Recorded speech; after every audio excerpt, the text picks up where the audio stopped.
On your side is your local election headquarters, and Virginia is showing strong early voting numbers. We already beat the total amount of early voters from the last gubernatorial election before the early voting period ended. The Commonwealth is expected to keep crushing this stat today.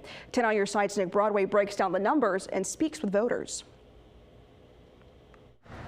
Ken Sutton remembers marching with Jesse Jackson as a teenager, speaking out against supermarket redlining in Chicago. And as a 15-year-old, I didn't know stores like that existed. Yeah. I walked into one on the far south side of Chicago, southwest side. It was like walking into a different world. Now this Navy veteran, retired school teacher and longtime VB resident, is still making his voice heard 60 years later. You know, people all over the world would love to be United States citizens. Even in these times, you still want to be a United States citizen because we do still have rights. We have to fight for them a little harder. We have to be aware that we have these rights.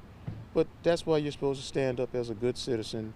He's one of more than 4,000 who came to Kempsville Area Library this week alone, and one of the more than 1.3 million who voted early in Virginia this year, according to VPAP.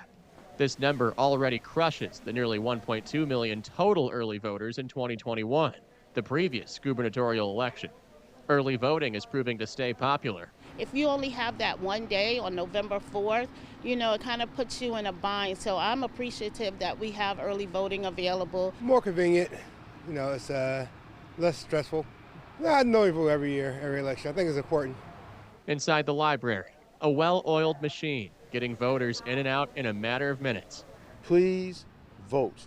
When you don't vote, you vote. You don't realize it, but when you don't vote, you're voting for everything that you don't want to have happen. If you missed the early voting period, you can of course still vote on Election Day, Tuesday, November 4th.